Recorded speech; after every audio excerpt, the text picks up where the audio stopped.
The president insisted last week that he's not worried about the meeting my wonderful son, Donald, had in Trump Tower. Twitter has been President Donald Trump's greatest weapon.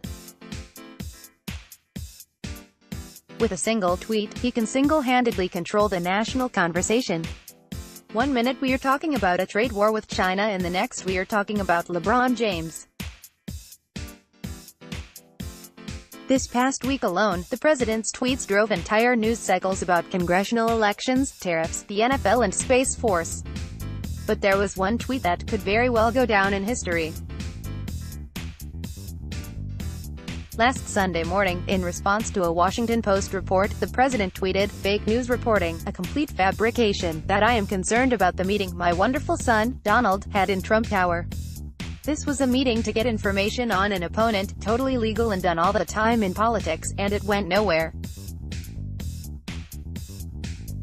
I did not know about it. Fake news reporting, a complete fabrication, that I am concerned about the meeting my wonderful son, Donald, had in Trump Tower. This was a meeting to get information on an opponent, totally legal and done all the time in politics, and it went nowhere. I did not know about it." Donald J. Trump, at Real Donald Trump, August 5, 2018. Let's not forget the first explanation that we heard about this meeting. It came in July 2017 from that wonderful son, Donald Trump Jr., who said the meeting primarily discussed a program about the adoption of Russian children. That statement had been dictated by the president, as confirmed by his own lawyers in January of this year, even though White House Press Secretary Sarah Huckabee Sanders and Trump lawyer Jay Sekulow denied it in July 2017.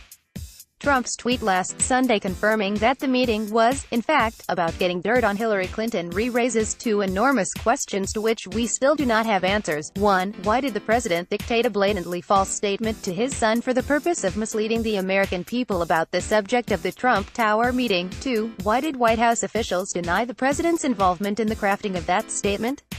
Trump's Sunday ranting continued on Twitter, with the president calling special counsel Robert Mueller's investigation into Russian electoral interference the most one-sided witch hunt in the history of our country, and whining that the media refuses to report the lies and corruption having to do with the rigged witch hunt, but that is why we call them fake news. Notice how Trump married the topics of the Mueller investigation and the fake news media into one attack. Monday morning began with the president live tweeting a Fox.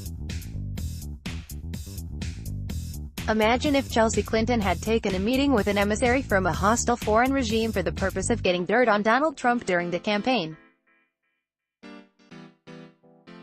Now imagine if President Hillary Clinton had personally dictated to her daughter a false statement to release to the American people about that meeting.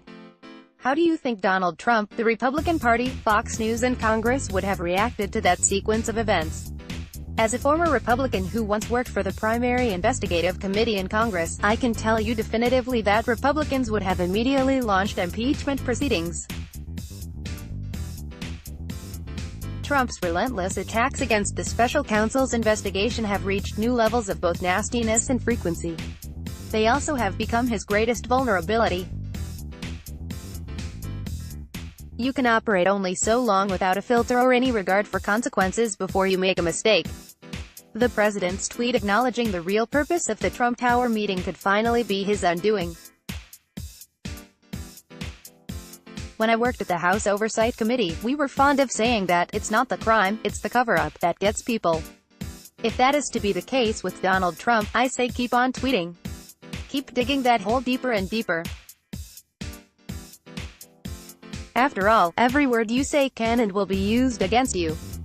Kurt Bardella is a HuffPost columnist. He is a former spokesman and senior advisor for then House Oversight and Government Reform Committee Chairman Darrell Issa, Arcalif, Sen. Olympia Snowe, our main Rep. Brian Bilber, Arcalif, and Breitbart News. Follow him on Twitter, at Kurt Bardella. Also on HuffPost Opinion. Charlottesville was about white men controlling history. Opinion. Donald Trump won't be the 2020 Republican nominee. And other predictions. Opinion. Trump and Sessions are hijacking the judicial system to attack Dreamers. Download.